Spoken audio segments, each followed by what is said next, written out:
Welcome you this morning again to Grace Church. Glad that you could be with us. We have a lot going on in this morning's service.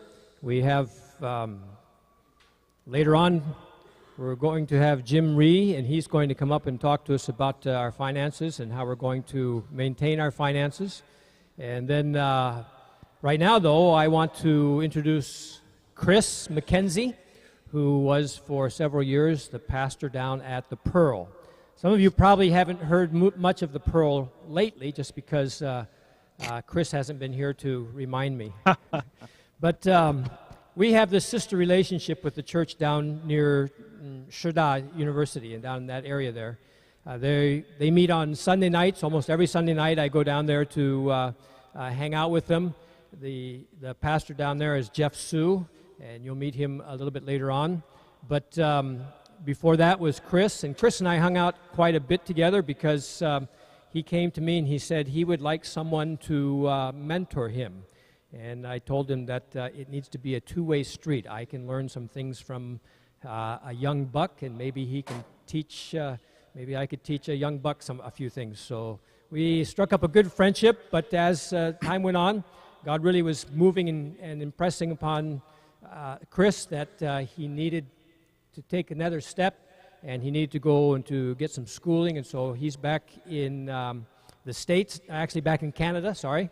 He's in Canada at a church plant. He's going to tell you about what he's doing and so forth, but our church continues to support Chris and his family in the transition from Taiwan back to Canada and into this church plant. And so not only are we involved in Pearl Church, but we're also involved in a church plant in Canada and in the life of Chris and Nevada and Gemma and Guinness. And so, Chris, welcome to Grace Church again. Good to have you back. Hello, everyone. Thank you. Can you grab me that water, Dave? Thank you. So I got here last night at 8 p.m. On my flight from Canada. So as many of you have done before, I didn't sleep much on that flight. So that was about, 24 hours without sleep. And then I stayed up last night to put together, make sure I was ready to go with my slides and things for today.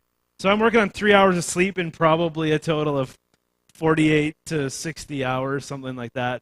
But that's kind of how I roll in real life anyway. So we'll see how this goes. So I showed up this morning and Dave said, okay, you've got 30 minutes maybe to do both a presentation on how things are going back in Canada and to do a sermon. And I did this sermon before. I've used these notes before. It took 45 minutes the first time just for the sermon part. So I'm not sure what we're going to end up with today, but hopefully you guys hear from God and get excited about what's going on in my life, the life of Journey Church, which is our church plant, and also what can be going on here at Grace Church. Let me pray real quick and make sure that God is speaking in my mouth and not me.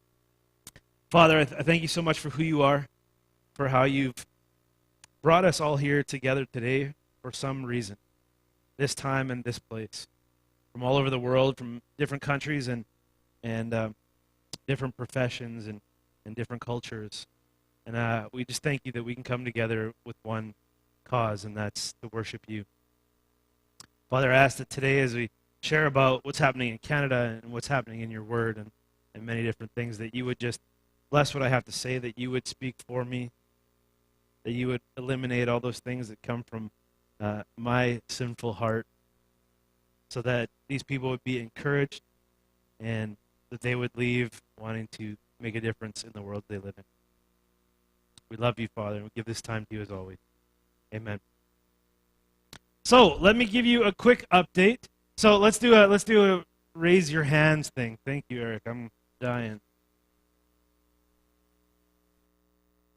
So how many of you have met me, seen me before? Hands up. How many of you are seeing me for the first time today? All right, good. So we got quite a few. So I will have to update you a little bit from, like I say, from the beginning, from step zero. So I lived in Taiwan for 8.5 total years, 7 years in the last stint. and was working most of the time at Pearl Church. It was a church plant started by someone else that sort of faced a bit of a planter burnout, and then I was there to hopefully help pick up the pieces. And it's still going to this day. And like Dave said, he came to ask me if I would mentor him, and I said yes. And and I hope he's doing all right. You guys are here, so that's good. No, so I was at the Pearl, and my story is that I am a lot of street smarts, not a lot of book smarts. Meaning I went to university, I took a degree in English literature, which qualifies me to work at Starbucks. But throughout, I was involved in ministry. I grew up in the church and, did a lot of volunteer things, and it led to some paid positions in my mega church back home. And I did know that ministry was always on my radar. But my thinking was this: I get a university degree or I can get a Bible college degree, but a Bible college degree doesn't play very well in the non-Christian marketplace or workplace. So I thought, well, I'll get a university degree, and then churches will still hire me with that. So anyways, long story short, ended up in Taiwan. She loves this part of the story. Loves it. No. So I ended up in Taiwan and was helping with this church plant, knowing that I was on a path to vocational ministry, and the opportunity came up for me to take leadership of the Pearl. So I led that for about 5 years, and near the last year, I could really feel that my toolbox was a little bit empty. I was like, I've tried all the tricks I know. I've used all the strategies that I heard of, when I grew up in church and led youth group and different things. And I was like, man, this is bigger than what I am right now. And I realized that I needed to go get some of that formal training in a theological sense. And that was a tough decision because it meant we would have to leave because I needed to go study in English and couldn't stay and go to seminary here and keep up. So I had to go back to Canada, and an opportunity came up for me to be involved in a brand new pilot project that a seminary was offering out of Langley, British Columbia, Canada, just outside of Vancouver. And this seminary was coming up with this brand new project, this program called Immerse. And it's a program, they were finding that they had a lot of students coming out of Bible school that were really smart, could write a lot of good essays, and knew a lot about the Bible, but were not always prepared for the task of leadership in the local church. So these, great students would get plopped into a church and go like, what do I do with all these people? And, dealing with personalities and dealing with teams and dealing with, I wasn't prepared for that. So this denomination that I'm now a part of said, we need to worry about training leaders, about training pastors who are going to, lead at the front lines and not just get a bunch of bookworms. So we're overhauling the way we do theological education.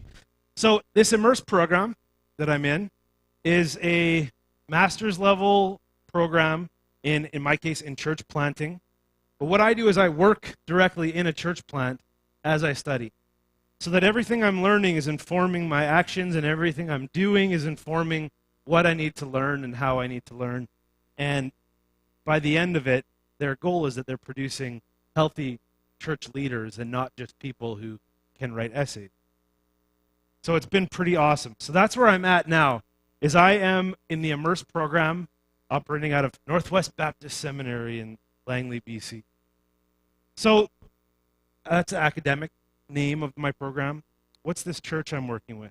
The church I'm working with is called Journey Church.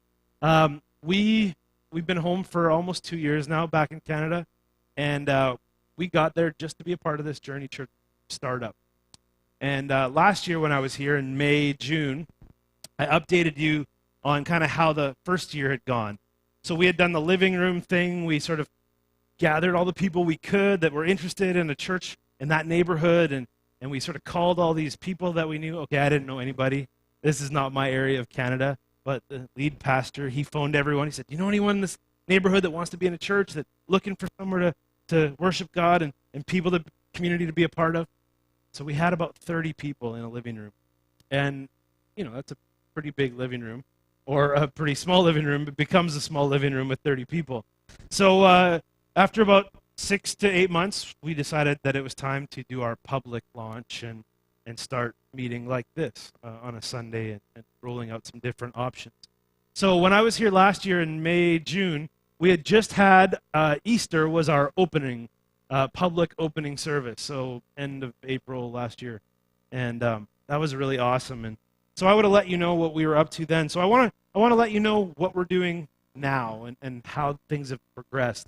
I got a bunch of slides up here and a little video. So let's hear a little bit from this video. Crank the volume. It's going to be quiet, I think. Hi, I'm Lindsay Anderson. I'm the lead pastor of Journey Church. In the background, you'll see the school, Lynn Fripps. It was just about a year ago that we kind of left our living room core group phase, weekly gatherings, to our public place and phase of the Journey Church. It's been great. It's been awesome. We've had a fantastic time just sort of letting our presence be known here in the community. We're doing our best to try to serve and to bless them. We meet regularly at this school. Worship gatherings. Chris and Nevada are a big part of that. They've helped in the leadership of that. Nevada continues to lead our kids program. Chris and Nevada also open up their home weekly to a community group and are just helping people discover more who Jesus is and how to follow him within the context of community. I just want to take a minute to thank you so much for partnering with Chris and Nevada and their family as they've made this incredible journey from Taiwan. By you partnering with them, you've actually partnered with us, and it's been a real blessing to us. So thank you so much for that. And I'm the worship pastor at Journey Church. It's been great the last year, just seeing the community come together and worship, getting to know people, coming in as sort of a new guy. I've just felt totally welcomed by the people that were there already, and just coming alongside them musically and just using the gifts and the talents that God has given us to lead people into his presence is just something I'm really passionate about. I love it, and it's just been such a huge blessing to my life, and just it really brings me just a lot of joy just to see people connect with God. And it's a journey, and we're on our way, and it's just about bringing glory to Jesus. My name is Jocelyn, and I'm a student at Trinity Western University. And Journey Church has really made me feel welcome from day one. The small size has really made me feel connected, and I've joined the community groups, and that's really helped me push outside of my university bubble. Hi, my name is Dylan, and I've been a part of Journey Church since we were meeting in a small little house. And over this last year, I've been really encouraged to see Journey grow and see the same community aspects of the house church come into the wider church. And the community has helped me along my faith walk. Hello, my name's Olivia. I am a nursing student at Trinity Western University. I started coming to Journey Church in September because of its commitment to bringing Christ into the Langley community. I keep coming back every week because I see how much the church cares about its people. I feel like I have a family there. I like Journey Church because it's my community. Hey, I go to Journey Church because after kind of a long absence from church, I was invited there. It's really welcoming. There's a real sense of community, and most of my friends go there, and so it's a place I look forward to going every week. I like Journey Church a lot because it reminds me of home, and that I can connect to everyone on a personal basis, and you can just be real with everyone, and make good friends for pretty much like a lifetime. That's pretty much it, I think.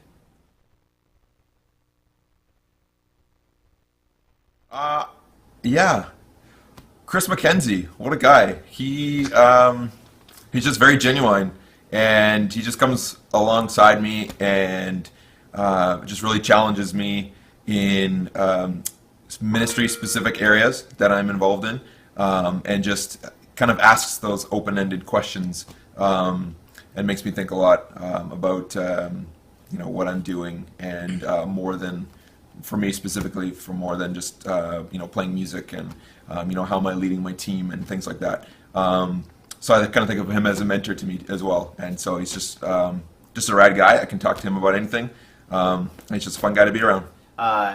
What I like the most about Chris is that he will meet each one of his friends, each person he meets, on their level, relate to them in a way that he can relate to them. He's been a really good friend to me ever since I started coming back to church, and one of the main reasons I continue to go to Journey. Good. There we go. So let's throw some pictures up. I'm just going to run through a few pictures, update you on some of the things we've been up to. So the first pictures, that's my family. If you haven't met them, there they are. If you like them, there they are, and that's what they look like now. There we go. So my daughter, that's Gemma. She is 7 now, and she's in grade 2, and she is killing it with reading and math, and she loves to do art and stories, and she's just really cool because she's starting to put together some of the pieces of this whole Jesus thing and why we do church. And so she tells her little friends and wants to know more. This is my son, Guinness. He's just turned 5. He has a thumb-sucking problem that the dentist just informed him will wreck his mouth if he doesn't stop. It doesn't matter to him. He will be in school next year. We're looking forward to that, getting him out of the house and off the iPad. But yeah, he's awesome, and he's loving Canada. This is my wife at work. I don't know if you can see her sort of bottom left there, directing that choir. She got a job this year working half-time at White Rock Christian Academy near Vancouver there. And so that's a much bigger choir than she led at Bethany school, but it's the same thing, and she's great at her job, and she's loving life. That's our team, as you met them in the video. Lindsay, that's our lead pastor, and me, and the worship pastor, Andrew. And that was by fluke Cardigan Day. So I thought I'd take that picture. But it's been cool getting to know those two guys, getting to figure out how we work together. It's new for me to be under some leadership, but it's also kind of interesting for me to then have a chance to feed into the worship guy and sort of lead him in what it takes to do some leadership stuff. This is our community barbecues. This is what we do in the summertime to sort of open ourselves up to the neighborhood. We throw this big barbecue outside once a month. We put bouncy castles up. If you don't know what that is, ask someone. But they're like big, big bouncy apparatuses for kids. And so we put those up, and everyone goes, wow, there's free food and bouncy things. We love Jesus. No, I'm just kidding. They don't say that. But they come, and then they want to meet us, and then we have a chance to tell them what Jesus is all about. In the winter, I didn't put a slide of this, but in the winter, since we couldn't do barbecues, in Canada, it's not that nice out to do barbecues in the winter, we started doing pancake breakfast. So, you got to give some free food away and see what happens. But that's really been a great thing for us to get into the community and just say, there's no strings attached. We just want to serve you, we want to have a good time and get to know you. This here was our first ever child dedication service. There's going to be a lot of firsts, and that's what's neat about church planting. And so I just wanted to share some of those with you. It's cool to know that we have another generation that will be now growing up in Journey Church. And, of course, not just about the church, but about learning what the church is about, and that's Jesus. Next slide. I put this slide in there.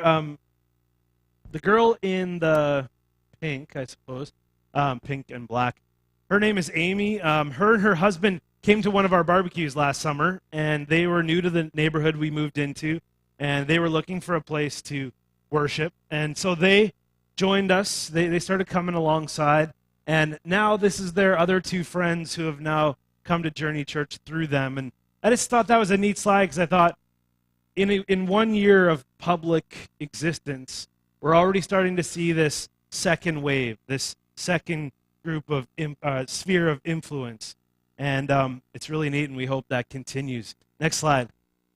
That's just our gathering. We meet in a gym at a local school. It's kind of the way that church plants are happening a lot in North America, because nobody can afford to build a big building anymore. So that's where we're at.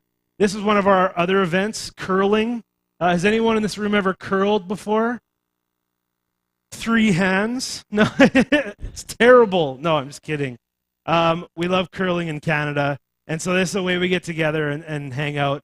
And this is one of the kind of things that we do to bring in our friends and outside the church people just to come have fun.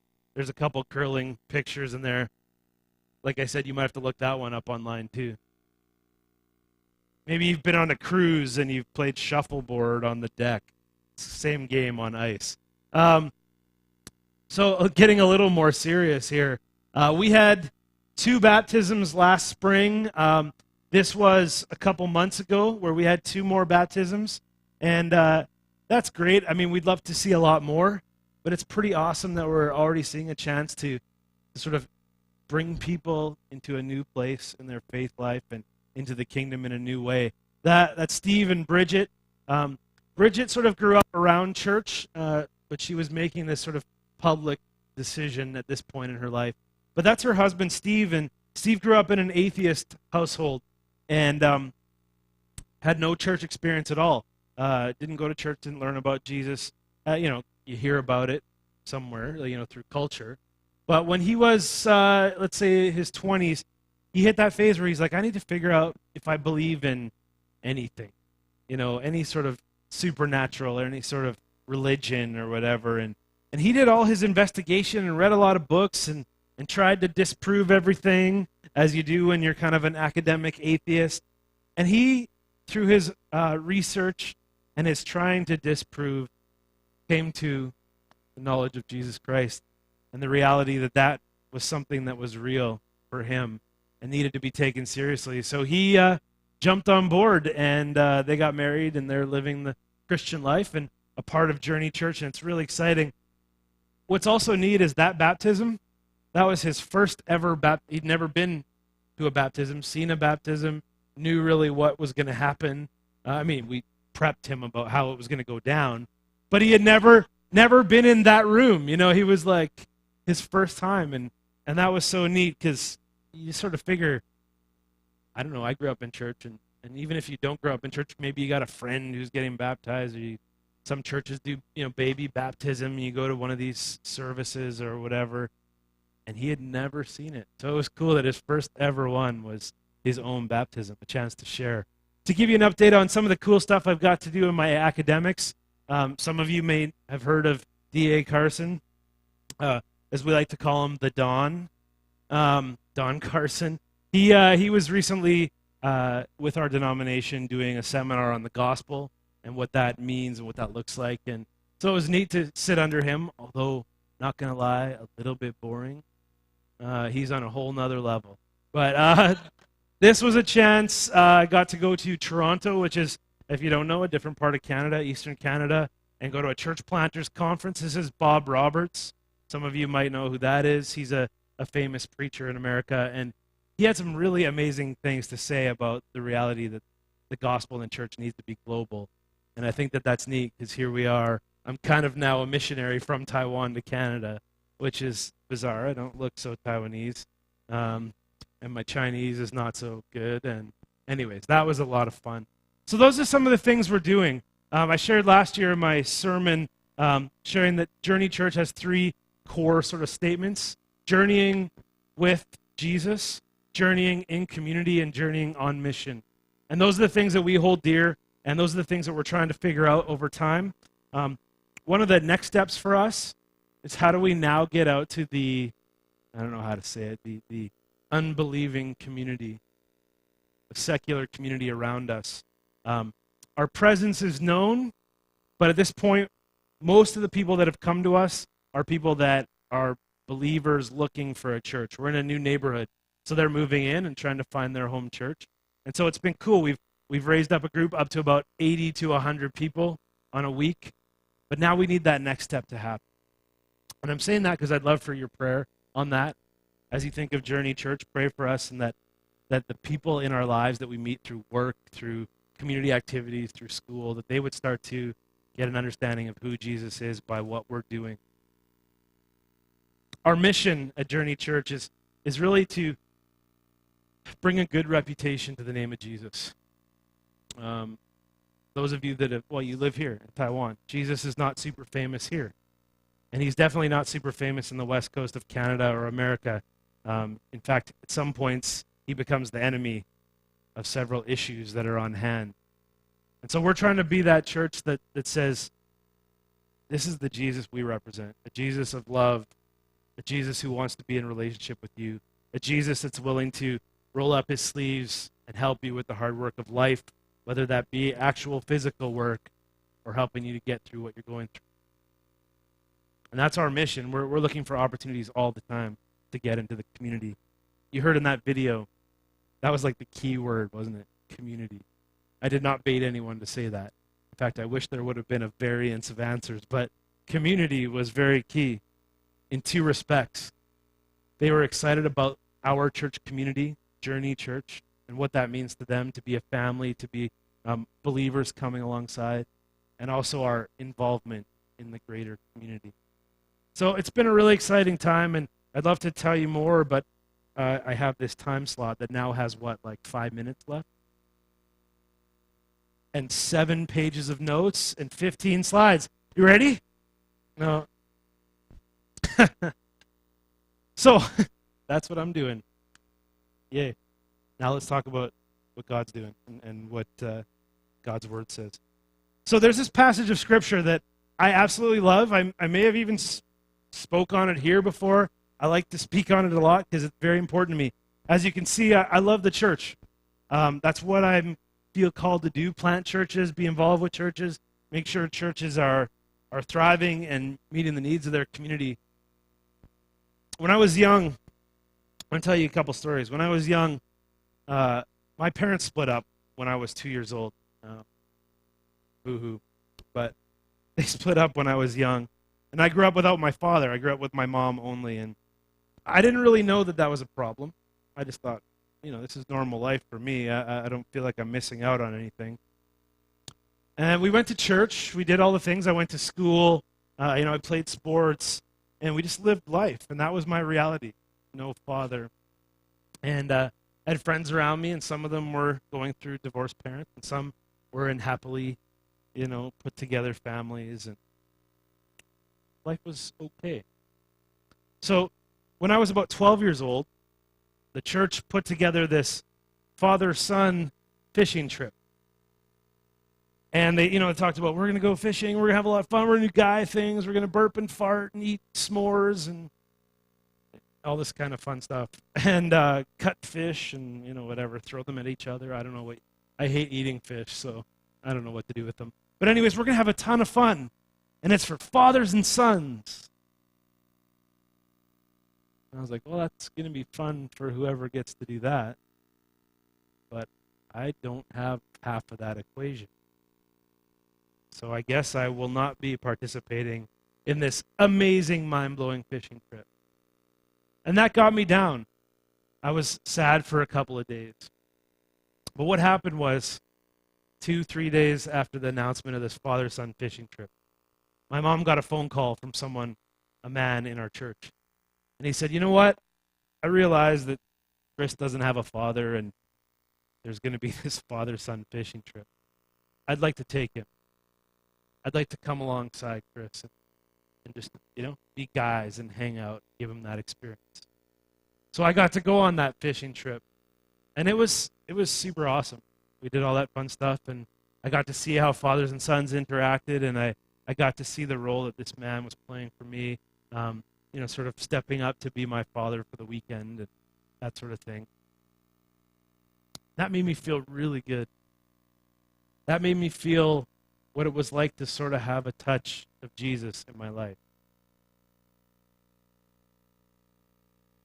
I talked about Steve, an atheist looking for something to believe in, and finding a wife who was engaged in church, a place where he could go and ask questions, learn answers, and eventually find answers that would change the course of his life and his soul and his desires. I'll get to a point in a second. There's a guy in that video, doesn't matter which guy. He said he had been away from church for a while. Used to be really engaged in a faith community, and then went through kind of a messy divorce with a perfect Christian wife that he thought he had found. And decided it was all kind of baloney. That everyone was kind of full of it and doing the right thing and getting on board with Jesus didn't work for him. So he left and decided to live the prodigal son life. He took his life and went and did what he wanted with it.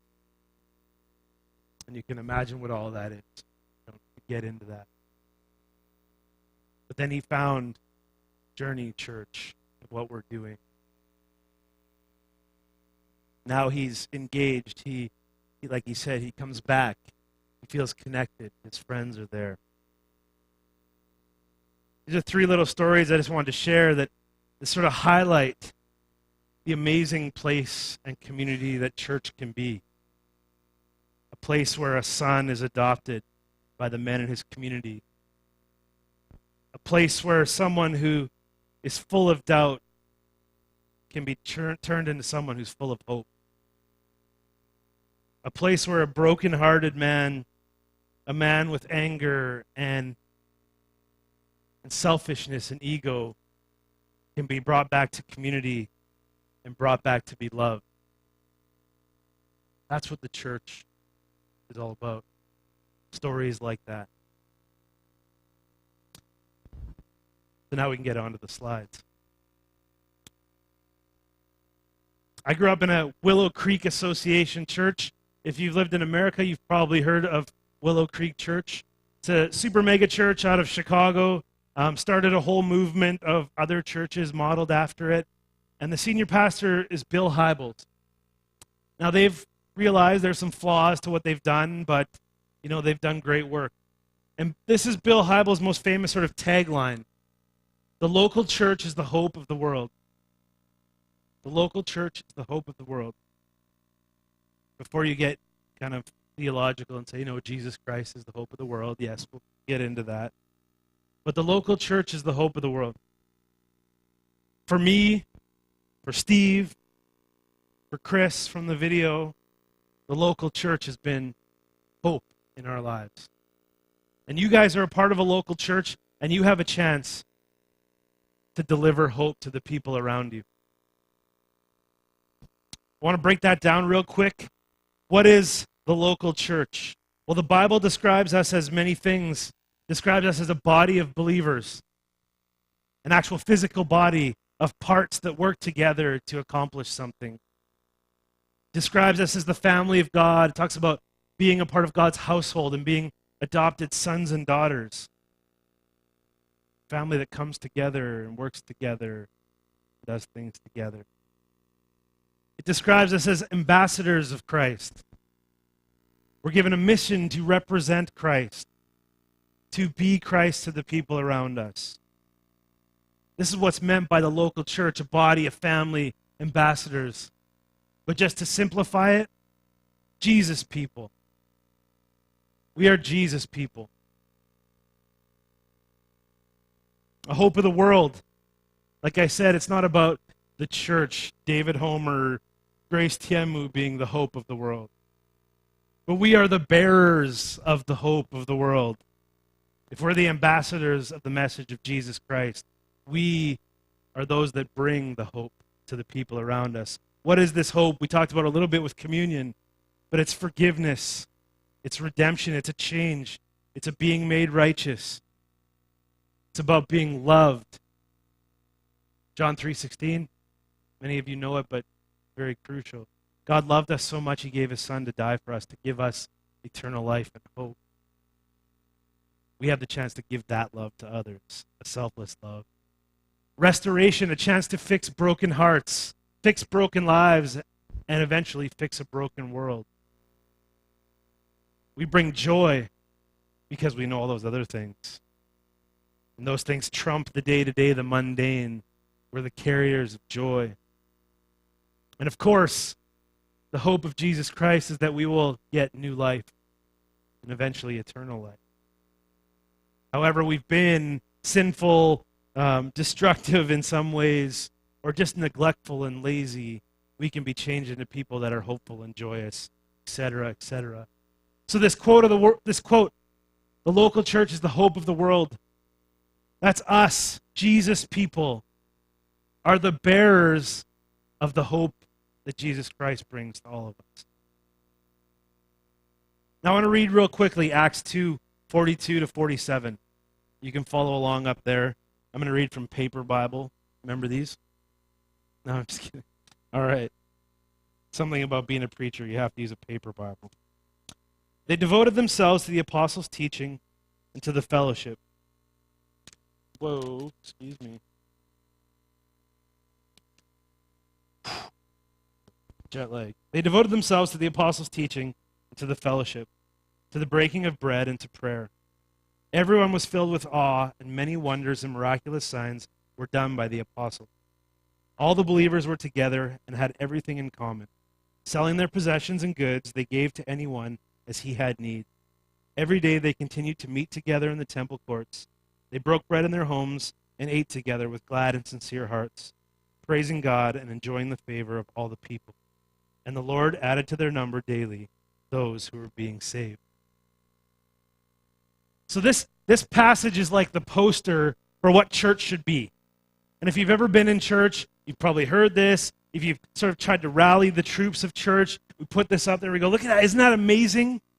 I don't know how you guys feel when you see it. You're like, man, they're together. They love each other. They give to each other. And lives are changed at the end. And we're like, I love that passage. Super exciting, right? Should be. You guys are super tired, so it's not exciting right now. But when you think about it later after lunch, you'll be like, yeah, church.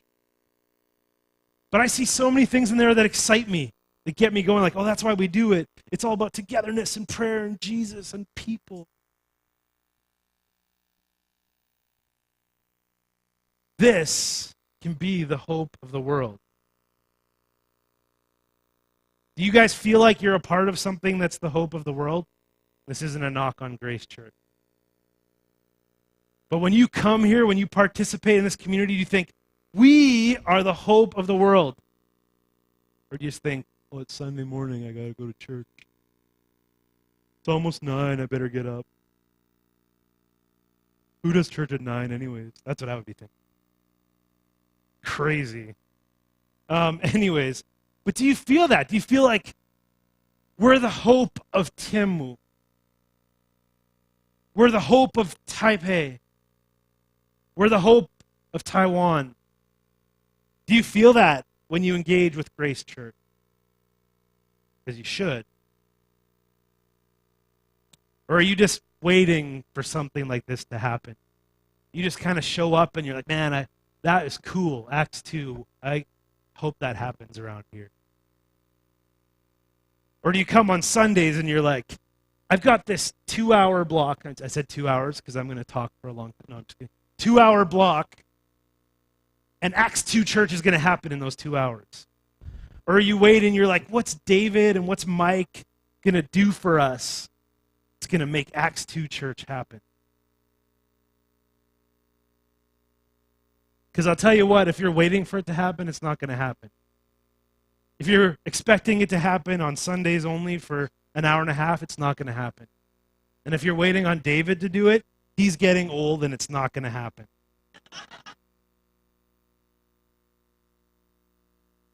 We see that passage, but I think there's some stuff we like to ignore or we don't notice. There's a bit of a cost built into this. There's a challenge to us built into this that says, you want this church? You want to emulate the first church ever that blew up into the movement that still exists today? Then you got to do the things that they did. So I got 3 points. We'll make this go fast because we're sort of running out of time. There's some really good notes here. You can see it physically on paper. We won't use them very much. I like to use 3 points. That's kind of a sermon classic. I feel it's easy to remember. I like to use letters in common. I like to make it easy to remember. So we got 3 P's today. And if you leave with anything, leave with Acts 2 Church, Hope of the World. These 3 P's are on me. That's what I want you to leave with. So this thing starts with, they devoted themselves to the apostles' teaching and to fellowship, the breaking of bread, and to prayer. We like fellowship, we like breaking bread, we like praying together, we know what that's good for. But do we notice that little word, devoted? This idea of devotion is like major dedication. Their lives were all in to this stuff. When you're waiting around for this Acts 2 Hope of the World Church to happen, you got to ask yourself, are you devoted? Go to the next slide. Do you have a devotion to shared practices? There's your first P. And I put shared in there. I like that. This community met regularly to learn together, to learn the apostles' teaching. These are the apostles who had just been with Jesus. There was no one that knew more than they did at this point. That was a good place to sit. Their sermons were awesome. But they studied, and they learned how to apply what that meant in their lives. Now I'm going to give you guys all a check mark. You're here today.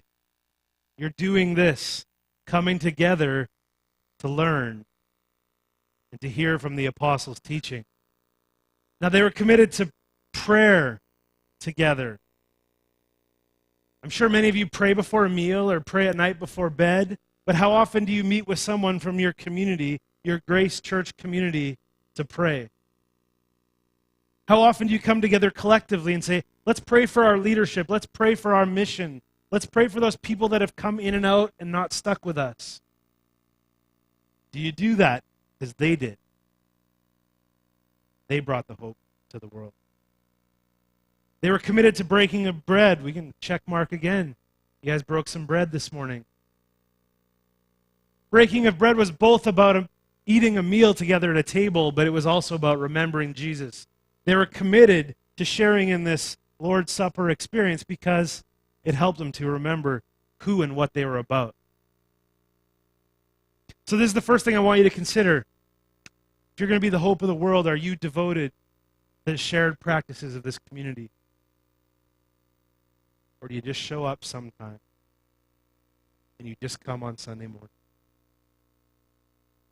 It's all about commitment, dedication, and willingness to take action.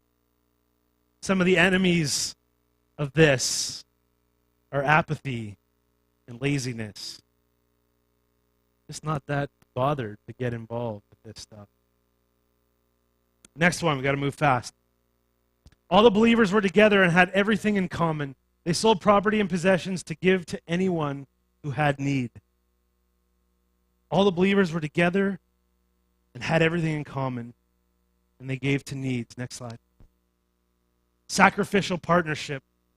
A community that's going to be the hope of your neighborhood and your city and your nation needs to be engaged in this concept of sacrificial partnership. There was this idea that they were all together and everything was in common. And that meant both their stuff, they shared their resources, their time, their energy, their talents, but also that they regarded each other on the same level. We're all here and we're all the same because we're all members of this body. I'm an arm, I'm a hand, I'm an eyeball, I'm a slick hairdo, but I'm a part of this body together with you. I'm not a CEO. I'm not a lowly student. I'm not Harvard educated and a high school dropout. Not in this room, not in this place. We are together and we're the same.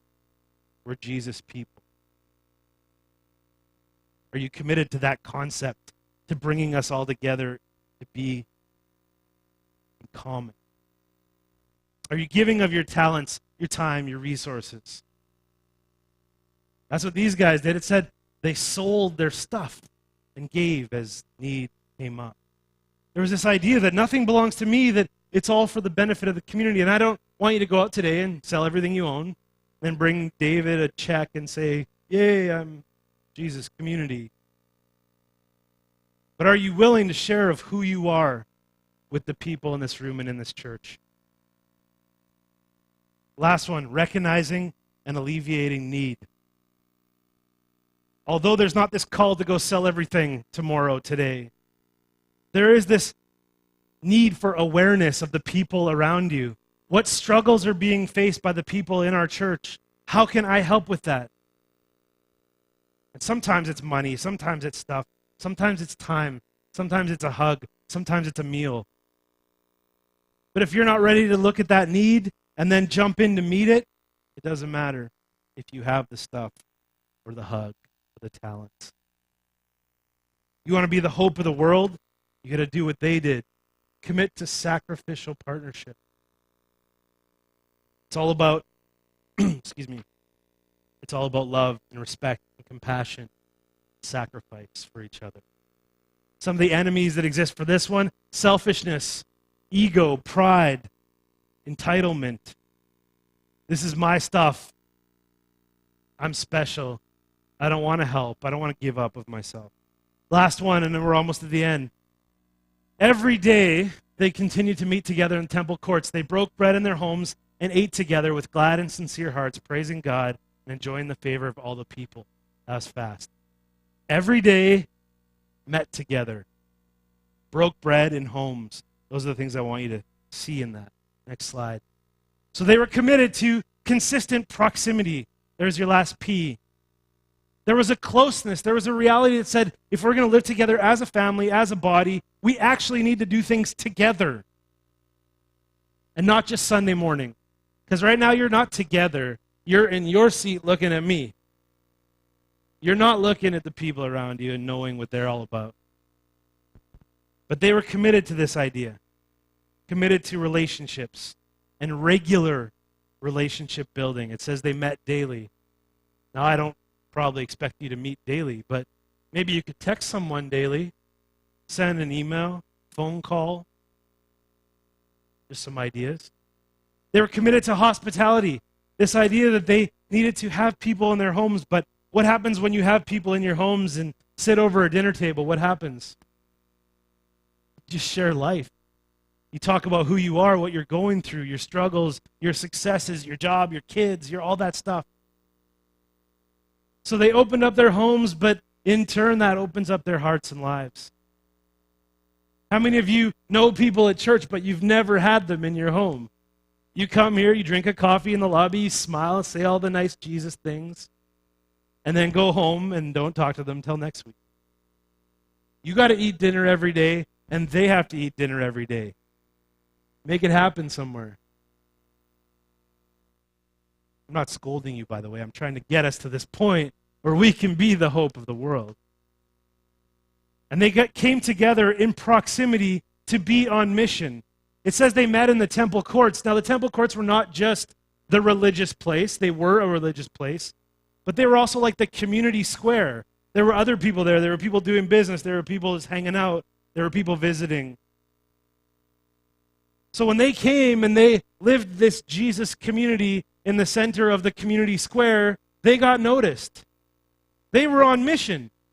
They were showing people what it was like to love each other and to meet together and to hang out and to worship and all those things. And it says they had the favor of all the people, and that's what that was. The people around them noticed. There was an awesome thing going on. But that was because they were committed to this idea of proximity. We need to come together to this place. So, if the local church is the hope of the world, and we're a part of that, and we have an opportunity to change Tianmu, Taipei, Taiwan, are we willing to take up this challenge of these 3 Ps that are offered in this text? We can be the hope of the world if we would become like these Acts 2 guys were. A devotion to shared practices, a commitment to sacrificial partnership, and a willingness to reorientate our lives around consistent proximity. If you start to do that, if you really believe this and buy into that, you'll make a difference in this community and beyond. But it's better just to start here and see it happen. So what's the payoff? The payoff is changing the course of a little boy's life who was fatherless and lonely. The payoff is changing the hardened heart of an atheist to being a soft heart that serves and loves Jesus. The payoff is rebuilding a broken life. Divorce. A breakup with the church too. We can rebuild that. That's the payoff. And God offers us a payoff at the end of this passage, and it's up on the screen. And I put Steve's baptism photo there. If we live this way, if we execute, if we desire these things, then the Lord added to their number daily those who are being saved. Grace Tianmu has blown up over the years in a good way. Sorry, that like gotten bigger, more people. You're on to 2 services now. So something good is happening. But let me tell you, what are you at, 200 people now? There's 7 million people in Taipei. Good job, guys. Low blow. No, I'm just kidding. You've hit 200 and you're like, yes, 2 services, we're killing it. I see a lot of empty chairs still. And that's happening at churches all over the place. And I think we can fill those chairs. And I think we can build a new building. And I think whatever, if we would commit to being the hope of the world. Let me pray. 10:30, almost made it. I don't know, is that all right? Father, I thank you for your body, for your family, the church, and how you've entrusted us with such a great mission to bring the light of who Jesus is to the communities we live in, to the cities we're a part of, to the countries we live in. Father, help us to realize that it's not just going to happen.